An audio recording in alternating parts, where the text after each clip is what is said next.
Let's get Lazlow in here. Little vapor. It's an upper respiratory infection. Upper respiratory infection? Upper respiratory infection. I told you to take echinacea. Wow. Besides that, I'll be fine. Echinacea. What are these? What is that? Oh, thanks. Hi, Lazlow. Medicine. Hello. What's up, man? Yo, yo. What do you got? Lazlow in the house. You might know Lazlow from the Grand Theft Auto games. Of course. It's getting worse. Dude, Master Poe is the real deal, man. Oh, my God. I always wondered what the story was with him, but yesterday it came to full light. Yeah. You got to get a panic button though, dude, because that delay is the whole Bernie Getz incident. Oh my God! You know, that would be good to have a button with a little red light in there that goes off that he can see.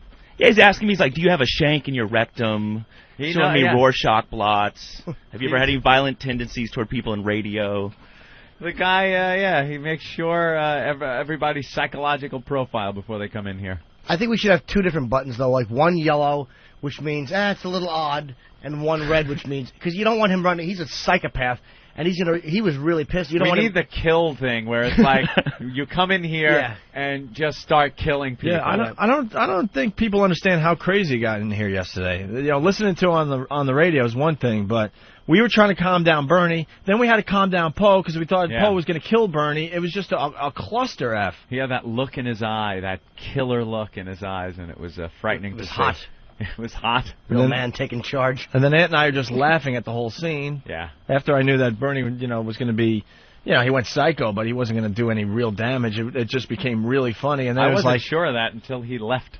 Well, the scariest part about yesterday was when he ran out of the studio saying, what was the last thing he said? He said, "Keep the fucking CD. I'm not coming back here." Oh, fuck you. You won't see me here or something like that. And then he runs off into a cubicle where he had his stuff, and that's when we all went, what does he have in that bag? Picked up the black bag, and I'm like, oh, here comes the gun. And I was like, so I was supposed to be on the show tomorrow, and now there's going to be no more show because they're all going to be dead. We're going to be shot dead here. How do you think I felt, thinking that Opie was going to get shot, and I got gigs to plug? You guys would just move on. You certainly would not. Sex Bagel and Anthony show. You guys would have been fine. Bernie sitting there. They would have just hosed down the studio, and all they'd have to do is listen to the clip, and they'd acquit Bernie. Yeah. So obviously Opie's being an ass that deserved to be shot for what he did. Welcome to the Shannon and Anthony show. Oh, hey, that's got a ring to it. Ugh. Since you were talking about the history of race relations, I actually have something on me. It's money used to buy people. Wow. I was in Oklahoma a week ago, and they're really into the heritage, not hate, or whatever. Slavery memorabilia. And I went to this store, and I saw it. It was like a deer in the headlights. I had to buy it. It's a $20 bill from the Confederate States of America. Is it real or is it a replica? It's real. It's so I started kind of looking around at stuff, and there's some of the bills that they had slaves on them. Whoa, really? Picking cotton. This stuff's amazing. Can you spend this? How old is this? That's 1863. How much was it? Like $50. That's it? Yeah. Wow. Let me see that after you answer. I wonder how many... how much was that worth? Jeez. What's wrong with you? Why? I didn't say a word. I want to know how much that was. How many dollars is that worth? Like by today's standards, how much was that worth? Confederate States, $20. 1863. Wow. Yeah. Look at that. That's cool, man. Yeah. Nice. Down there, maybe they should put Bernie Getz on the $20 bill in the South. I think they would enjoy. Although he's a Yankee, Yeah, but still, like that. He's got that heritage, not hate vibe down there. Yeah. And, guys like Bernie, dime a dozen down there. Yeah. He's a svelte northerner with glasses and questionable sexual preferences. They wouldn't care for him. Dude, if you want some interesting radio, turn on the radio in Oklahoma, man. Yeah. There's like 5 Christian stations. Oh, those things are freaky. And they're just guys preaching. Yep. And there's this guy's like, who made this world? Who runs it now? It's the devil. He runs the TV, the radio, and especially the Internet. And I'm like, oh, great, because I do a syndicated radio feature about the Internet. This guy's going to give me some juice. He goes, the thing with, the Internet's run by the devil because, 1 minute you're just starting to check your email, And the next thing you know, you're typing a word into a search engine that you shouldn't be thinking, much less typing. Well, not a point. Well, he's kind of right. And I was like, so I'm thinking, what is this preacher typing into the search engine? Yeah, what is he doing? He's talking about his own experiences. And he's saying devil, but he's mouthing to the congregation, Jews. Jews. By devil. Oh, man. White devil. That is funny. Yeah. So, Lazlow, what have you been up to, man? That's the big 10-year anniversary of the Technophile. Oh, yeah, really? Yeah, 10 years ago I started. 10 years ago they started Yahoo, too. I just noticed on the tube. Oh, yeah. Yeah, it's Yahoo's 10-year anniversary. Yeah, and meanwhile, they're all millionaires. Yeah, right? What happened? What's Techno? What is it? The Technophiles, it's a daily 60-second technology news feature. Mm-hmm. It's the reason I was at the Consumer Electronics Show out there. But started here in New York and then went nationwide. It's on XM. Yeah. So it's on, like, CNN, Fox, a bunch of the different stations. Yeah. It's on. But it's been an interesting ride. I mean, radio's gotten suckier, and it's harder to get it on stations, terrestrial radio. Yeah. And there's so many talented people in this industry that have just jumped ship and just said, I'm done. Oh, yeah, regular radio. Well, yeah, they can't be bothered Done, anymore. Please. Can't be bothered by the bullshit. Who can sit there and just be chastised on a daily basis about what you're talking about and what you can't talk about? It's ridiculous. To come here to XM and just be able to say whatever we want is great. Well, this is the last run for us. Yeah. No, I'm dead serious. We're done. As soon as this is over, done. Retired. There's no real reason to continue. Well, it's like the storytelling potential of radio is gone. Yeah. It's like a guy giving away tickets to a shitty concert and then playing some shitty music. That's it. Yeah, there's no sitting there and talking and having an exchange with the listeners. No, or painting like one of the things that I really dug about doing all the radio for the Grand Theft Auto stuff is it was like I was sort of doing old time radio but in a modern way. Mm-hmm. It was like those old time phantom cowboy westerns that were on the radio, but we were doing current versions of them with whatever hookers and things. Yeah. Speaking of GTA, someone has a question. Brian, what's up?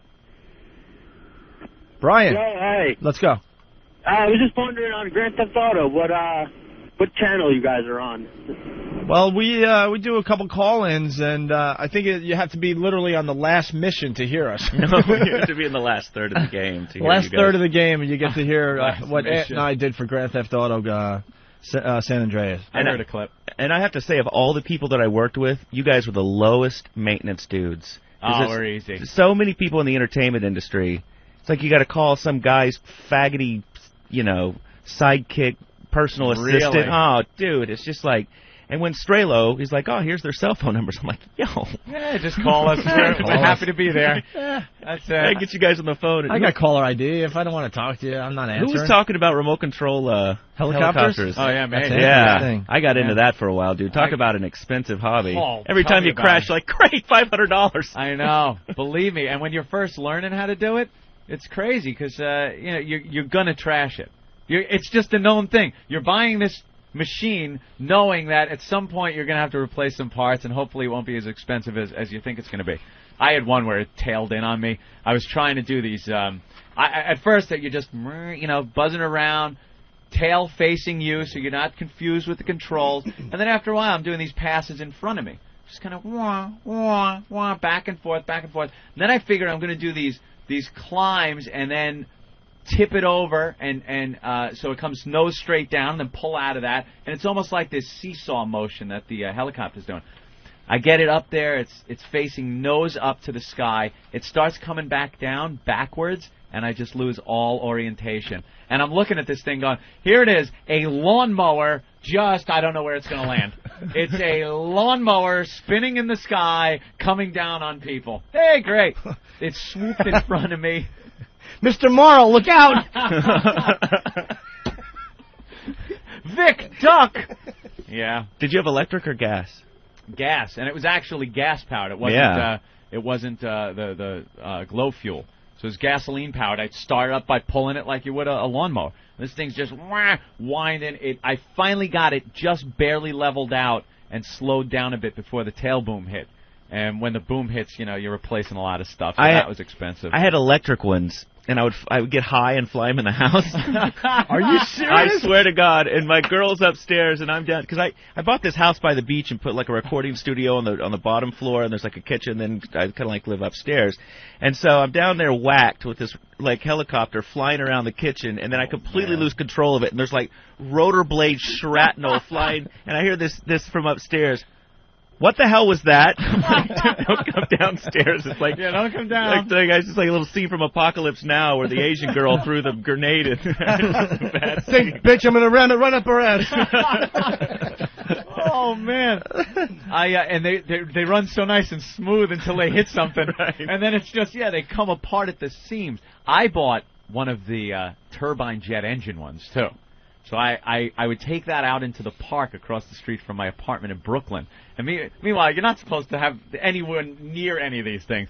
And it would be a relatively slow day at the park. Maybe a couple of people walking around the track, and I wasn't taking it up that high. But when you kick this thing over, and it sounds and smells like LaGuardia, people are just, they want to gather around and look. And meanwhile, the exhaust coming out of the thing is like 10,000 degrees. And I'm just keep the kids away, keep the dogs away, trying to fly this, very expensive piece of machinery around. It's a lot of fun, but definitely not for the person on a budget. So I forgot to tell one of the things I forgot to tell you guys about when I was on the show in Vegas was this one booth had binoculars that were, and you got to understand, a lot of these technology shows have Asian guys at the booth, so they fly them all the way over. They can't speak like a lick of English, and I go up to try to get a little soundbite about their crazy technology thing, and I can't understand a word they're saying. This guy's got binoculars that are it's an MP3 player inside, so I start goofing on him. I'm like, can you like maybe market them? While you're stalking your ex-girlfriend, we'll load all your favorite songs on there. Yeah, what the hell is a binocular? How often do you need to look at? They're throwing the MP3s and everything now. Everything, yeah. It's getting That's kind of funny. silly. So I'm like, you think about the potential of rifle scopes with MP3 players in it. Oh, there you go. For like the anti-abortion folks, you could put some hymns and stuff in there. Really get inspired before you take out a doctor or something. Nice. That's thinking. To load Kate Smith into that. That's why Darkies were born. Oh, you've been doing the show for 10 years. You said. Yeah. What does anything stick out in your mind as one of those technologies or some gadget that you looked at, maybe thought it was going to fly and just kind of never took off in the 10 years? No, my problem was I always said when stuff was stupid and wasn't going to fly. Really? And then people get all mad at me because I wasn't. There's so many. You got a good track record with it, or did you make some real mistakes? There's a lot of stuff. players. I was going to say iPod. I think not. I think it's a joke. I was looking at a report that I did in '98, and it was about an MP3 player that would hold 16 songs. 16 songs. I was like, oh, you got to be kidding me. They still sell them? No. Yeah, they're I don't even have that. It's binoculars. It's in the binoculars now. Put your prom special music in It is so cool to look at some of the old computer magazines and technology and popular mechanics and popular science and look at some of the stuff from 10 years ago and go, wow. They were making a big fuss over this and it just went nowhere. Or this got a little mention and it became like everything. And there was so much cockamamie stuff during the dot-com boom. And it was, people would make some money on the stock market and they would turn around just like they're in Vegas and throw it down on the next Let it ride. Right. I had friends that were like, my age, they were like 23 at the time, like, I'm a millionaire. I'm like, no, you're not, dude. No, you're really not. You're really not. And trust me, in a couple of years, this is all going to come crumbling down. But, any money I made during the dot-com days, I just shoved into real estate. I did the Bob Hope method because that's how he made his money. I read about that. That's how he's affording houses on the beach to fly model helicopters inside. Very good. Yeah. Wait, the .com, you were involved with that, but you saved all your cash. Well, I was a spokesdude for Mindspring and then Earthlink, where they kind of paid me to do news reports and sponsored news reports, and they were huge during. They were big.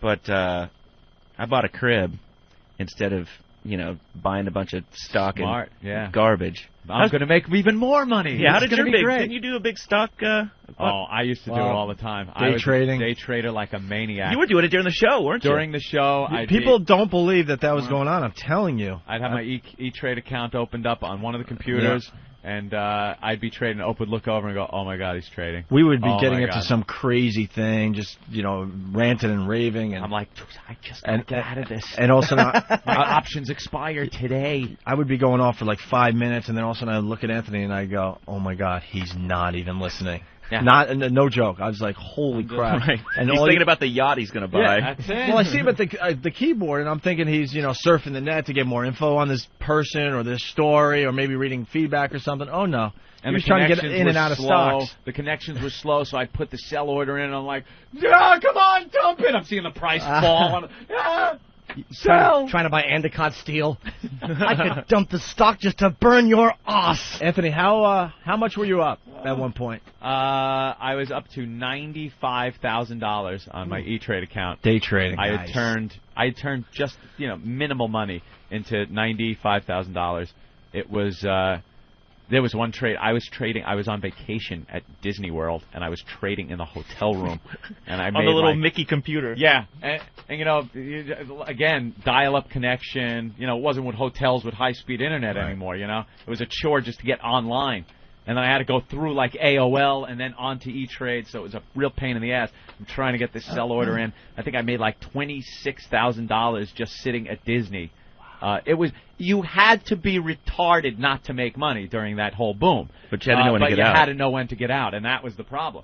I had like $95,000. I heavied up on everything again, and this was somewhere around March, April, and where nothing came back, nothing. Could you have just sold it and said, "Look, I'd like a check"? How does that work? Oh yeah, it was in my E-Trade account. It's cash. I could write a check with it. But at the end of the story, Anthony lost it all. Yeah, it was gone. And then some. There's a moral to the story. Yeah. What's great is people loved that rush of day trading. It was fun. And now they're playing online poker. Yeah, that's I do the the same now. Well, that's his right. That's his latest addiction. That's my new fix. Lazlow, it's just a matter of time before he starts doing it during the show. No, I won't do it during the show. Oh, yes, you will. Yeah, I'm sitting out there watching you, and you're talking to guests and surfing the web. You're like multitask guy. I'm constantly checking stuff out. It'll get to a point. I mean, Anthony could pretty much call it in every day. He's that good. And eventually, he's just going to start like taking little peeks, and then next thing you know, he's going to get the bug to do it during the show. The thing about the poker is you got to really concentrate on what you're doing, or you just lose your money. You got to be very well disciplined. Assess each hand and what everybody's doing. So it's not one of those things you could do during the show. Yeah. It'd be really rough. How come it won't, I tried to join up, actually. I'm probably glad I didn't as an addict, but it won't take your credit card or whatever. Some credit cards aren't accepted. You got to go through some other means, which is like you sign up for one of their credit cards that you then finance with one of your credit cards and then use that.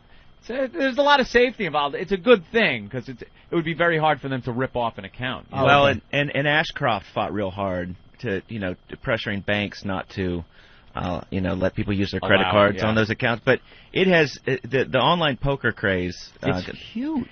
There are so many people betting online now that there's actually rumblings in the government to try to block it even more by telling internet service providers that they have to start blocking casinos offshore. I was wondering what they're going to do about this because, U.S. law ends at the borders, and a lot of these companies are offshore. They're in other countries, and it's very hard to regulate that.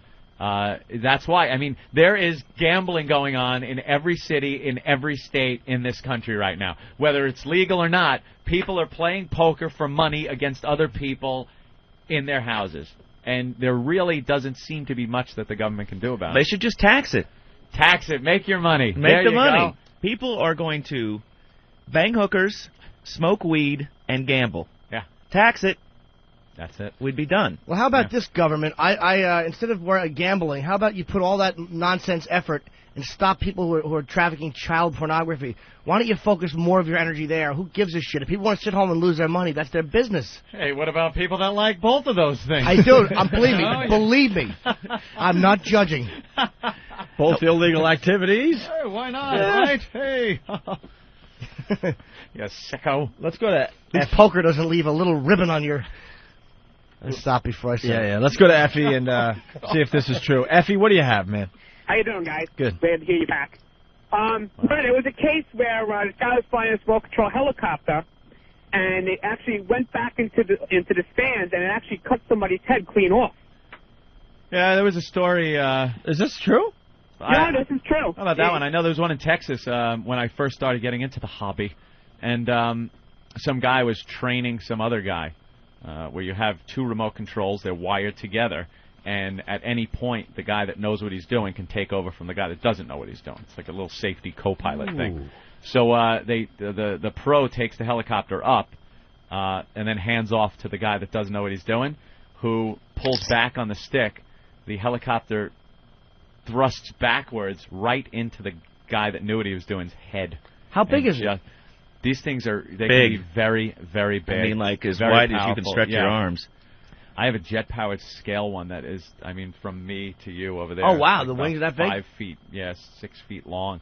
It's just huge, Oh, okay. ridiculous. They look like real helicopters. They sound like real helicopters. It's amazing. But this just, huge blade, wham, guy right in the head. Have you kills flown him that right there. particular helicopter No, yet? not that one. You build these things, and I'm afraid to fly it. Because you spend so much time. Yeah. It's like, I don't want to fly. I'm going to trash this thing. So I figure I'll practice on the gas one a little more. But I trashed that one, and I rebuilt it, and I haven't taken it out to test it and stuff after I rebuilt it. So who knows if it's even going to fly right anymore. It's like I said, very expensive. So you got any other gadget talk here? Well, anything that's coming out that? Oh, you were asking about stuff in the past 10 years. Yeah. There was this one guy that had computers that smell, and it has this device inside. I kind of remember reading about that. Yeah, right. It does ring a bell. That was going to mix a bunch of certain chemicals, and so supposedly while you're playing a game, that with the wheels burning out. Oh, you smell the rubber. You could smell the rubber. Smell some gunpowder, Right. fire, and stuff. Computers that smell. I had no idea what you were trying to say. Look. Put that down. I'm not reading No. I wasn't. I'll read it. Horrible, man. What is it? No, I didn't want to read it. I was just kind of showing him. Yeah. For a little chuckle. That What is line would kill in Boston. Let's just put it that way. I thought my friend was. The whole thing with 10 years ago, and before that, computers were one of those things that was just. That's not me. Oh, I didn't miss what are you something. doing the chips? It's okay, Jimmy. No, Ben just. I don't mean to interrupt, Anthony, but Ben finally had it, and he took the chips away from me and put them down next to Jimmy. And Jimmy starts fiddling with Yeah, it. so now I'm gonna get the blame for that. Go ahead, sorry. Here you go up. There you go. No, you did not give them back to me, you ass. Years ago, when computers and people said that in the future people will have computers in their house and they'll use them on a daily basis, and you could never really believe it. And I've always been a techie. I loved Commodore 64. I had an Atari 800 XL, with a big floppy disk drive and stuff, and it was fun stuff. But I never really had this image of everybody having one in their house because there was never really a reason for it. They always said that it would happen, but they never gave a real viable reason for having computers in your house. Well, it also didn't help that they were $3,000 and they were useless That's 3 true. weeks later. It's like, oh, great, thanks for the paperweight. That's true. But there was never a reason. And if somebody tried to explain the Internet, you would be like, why? There's TV, there's newspapers, but now you just cannot imagine getting along without it. It's, it's there, it's part of everyone's life. And when you can't get on the Internet, people bug. Yeah. You lose your mind. I worked at this ad agency, and we did a lot of interactive website nonsense. And the internet connection go down because some Verizon monkey down there cut a cable or whatever, and everybody just sits there paralyzed. You don't know what to do. I'm like, let's all think about 3-4 years previous when we had to type things. Didn't have it. It's like it's reached the point where you lose your internet connection. You feel like when you used to feel when the lights go out in your house, Or when you lose cable. Yeah. Oh, wait. Even though you're not going to be watching TV, but just knowing it's not there, it just freaks you out. How many times do you lose power and you go around and still turn the light on or go to turn the TV on or something like that? You find yourself, if you lose your connection, maybe I'll screw around with a first-person shooter for a while, and then you shut it off and you hit Internet Explorer thinking, you're going to get back online, and it just doesn't happen. Well, Al Gore, I think, whatever the Clinton Gore campaign was talking about the Internet's going to be in every home. I mean, this is so recently that it was like, oh, shut up. And I can't function without it. It's sickening that I got caught. You need it. I was talking the other day with somebody, and I was saying, what the hell? I cannot remember what you used to have to do to find simple information. Like if you, they're just those little questions that mean nothing in life that you used to have to go to a library for or something. I mean, where'd you get these answers? You just didn't get them. And it's a pit of darkness, because you'll get on to look up one thing on Google, and 3 hours later, and a pack of Marlboros butts in the ashtray. You're like, damn it! You find yourself looking at Right, Lindsay you got Lohan. stains on your pants. I always found that too. You definitely get detoured really quickly. It's like, I want to find out who was the actor in that movie that you go to IMDb and you end up on some porn site minutes later. Dude, televisions are going to become obsolete. Movie theaters are going to become obsolete. Eventually, there's going to be a few suicide bombings in movies, and eventually they're just going to be released. There's going to be a way to do it straight to computer. That's the way everyone's going to watch them in their homes. Yeah. Guaranteed, maybe in 25, 30 years. But all this crap's going to be obsolete. There's already a service called Akimbo that it's basically a box that sits on top of your TV, and you hook it up to your broadband internet connection, and it does the same thing. You tell your interests, whether it's, Asian boys, drag racing, whatever, and it just downloads TV shows, movies based on your interests. Like TiVo does that, right? Yeah, but this actually goes out to a central clearinghouse that has everything categorized, and it's downloading it from their server to the hard drive of your box, as opposed to TiVo, which is just recording off of live TV. Damn, that's a pretty big database to be searching. And then people will complain, well, the government can see what you're looking at because you put in your order request and they're going to monitor. There's always... Yeah, well, that is a concern. There's a lot of people. But if you're not a criminal, I mean, what am I looking? I'm not looking up bomb-making stuff, and I'm not looking up kiddie porn, so I could care less. You want to see me looking up... the occasional dog doing it to a woman? Does nothing for me. Bestial. Oh, yeah, it does something for me. I'm talking about, when people send you links and you click on them, they're there, That's supposedly illegal, from what I hear. And it's worth checking out. Of course it is. Horse Gag is one of the funniest videos I've ever seen on the Internet. Because it's like a freak show. It's like 8 we all years like old, a good 10 freak years show. old. And supposedly, I don't know if you saw this, but yesterday Ted Stevens of Alaska said that he's going to push to apply the... Did you already talk about this? No, not really. He's going to push to apply the broadcast decency standards to cable and satellite radio. Good luck. Never happened. This guy just is an attention seeker. Yeah. It would be very getting hard his name out there for them to do that. I think it would end up in court first, and I think they would lose. It's not one of those issues like the public airwaves. It's not like they have to... You have to serve the public trust on broadcast radio. That isn't what this is all about. This is about paying a fee for entertainment. It has nothing to do with the government's responsibility to deliver information to the public through the airwaves like this. So they'd have a real tough time regulating this in cable TV. And the Republicans are so, anti-big government. And this is the one area, it's like, could you stay out of my fucking life? I don't want your morality crammed down my throat. Right. It's like they always scream about the left, and correctly so, wanting more government, and then they want to just go in and regulate pornography and regulate what you listen to. Stop it!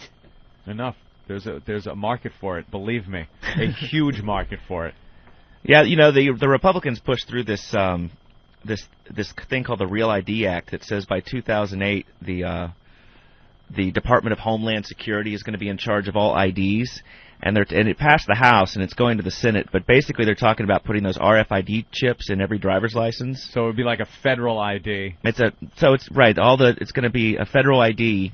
The Department of Homeland Security will regulate all the state driver's licenses, and this radio chip transmitter will basically be broadcasting your data in your pocket. And are you familiar with RFID? Yeah, so at certain locations, almost like you could It's like walk Easy Pass. through. Yeah, it's like Easy Pass. It's like Easy They Pass. would scan it. It could be in your pocket. You wouldn't have to even pull it out. Yeah, you just walk by the sensor. There's already a school in California that has given given RFID tags to every kid, and they can go to a computer and look at a map and see a blip of where every kid is in the school. Wow. And so the part of this legislation that they're trying to push through said that there had to be machine-readable technology inside the new IDs by 2008, and there's a lot of privacy freaks saying that it's going to be RFID chips. So you have to... Yeah. That's...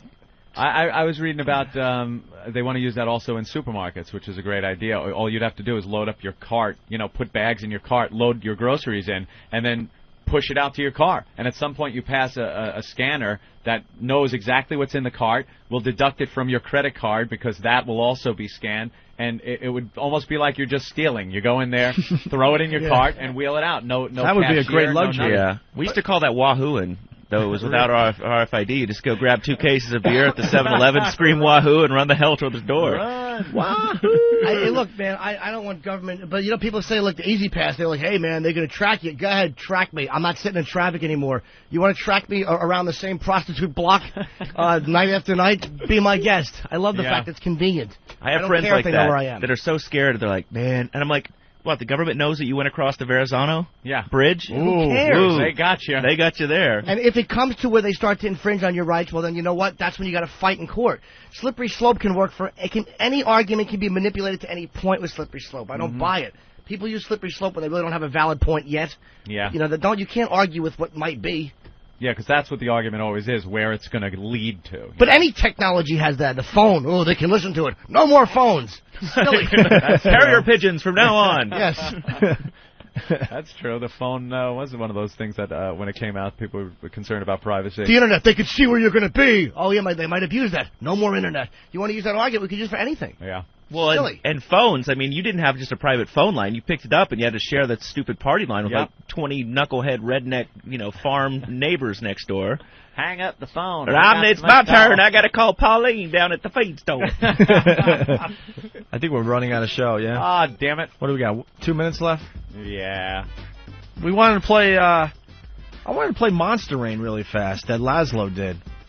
What'd you do? Lazlow did all the audio for Grand Theft Auto, and the whole Monster Rain thing that you did. Yeah. Or the story you told. He made a fake commercial about that. Remember? Did I hear? I might have even heard that. I think I loved it. Turn down the.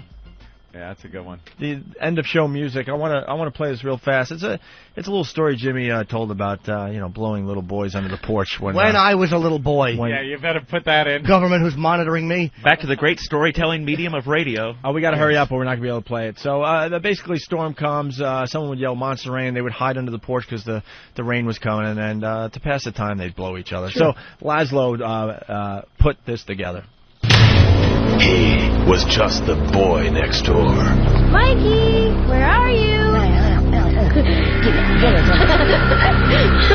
a game for kids that's sweeping the country. Jimmy, what are you doing? Jesus H. Christ, my little baby! Monster Rain. Monster Rain.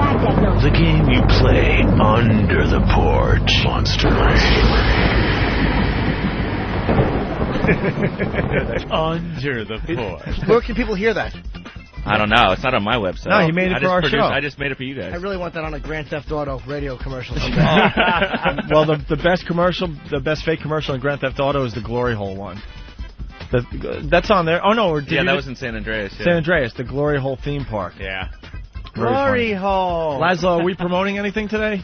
Nah, I'm just strung out. Hear you. All right, someone told me you were here to promote yourself at the Boston Comedy Connection April 8th night. Yes. That's Norton. What a plug whore, man. Dude, I'm trying to help Lazlow. I like him. All right, listen, I want to wish Eric a very, very happy